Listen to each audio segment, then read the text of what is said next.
दोस्तों, 15 अगस्त 2022 को प्रधानमंत्री श्री नरेंद्र मोदी ने देशवासियों को 5 प्रण की याद दिलवाई ताकि आने वाले अगले 25 वर्षों में हमारा देश विश्व के पटल पर अग्रिम पंक्ति में खड़ा दिखे।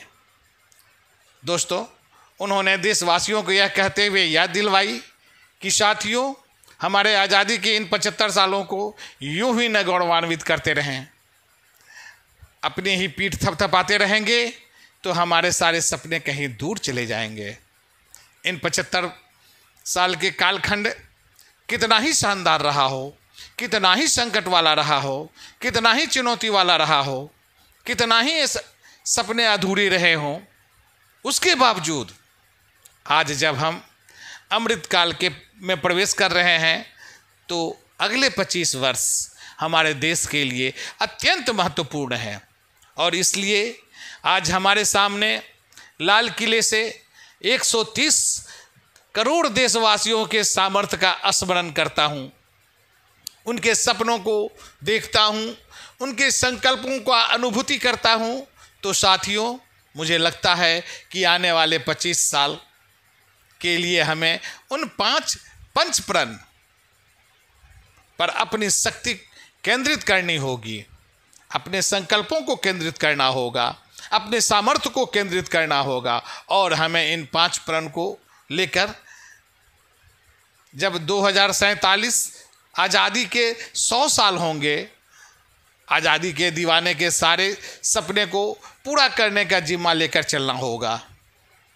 जब मैं 5 प्रण की बात करता हूँ तो पहला प्रण, अब देश को बहुत बड़ा संकल्प लेकर चलना होगा। बड़ा संकल्प है देश को विकसित भारत, यानी भारत को विकसित भारत बनाना। इससे कम कुछ भी नहीं चाहिए। दूसरा प्रण, हमारे मन या आदतों के भीतर किसी कोने में गुलामी की अगर अंश एक भी बची रह जाए तो उसे बचने नहीं देंगे।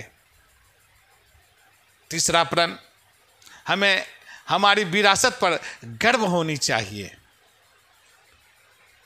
चौथी हमारी प्रण, एकता और अखंड एकजुटता, यानी देश के सभी नागरिकों के बीच एकता और एकजुटता बनी रहे, तभी हमारा देश एक भारत और श्रेष्ठ भारत बन सकेगा।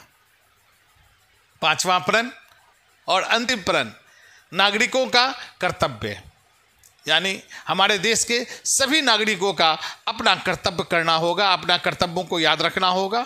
उसमें चाहे देश के प्रधानमंत्री हों, चाहे मुख्यमंत्री हों, वो सभी देश के नागरिक हैं, उन सबों को भी अपने कर्तव्यों का निर्वहन करना होगा। तब जाकर हमारा देश हमारे आने वाले 25 सालों के लिए एक बहुत बड़ा प्रण शक्ति बन सकता है हमारे देश के लिए। तो दोस्तों, इस अमेजिंग वीडियो के लिए आप बुद्धि ज्ञान चैनल को सब्सक्राइब कर लीजिए तथा प्रधानमंत्री के 5 प्रण को लेकर आपकी क्या राय है, अपना राय कमेंट्स बॉक्स में हमें अवश्य बताएं। धन्यवाद।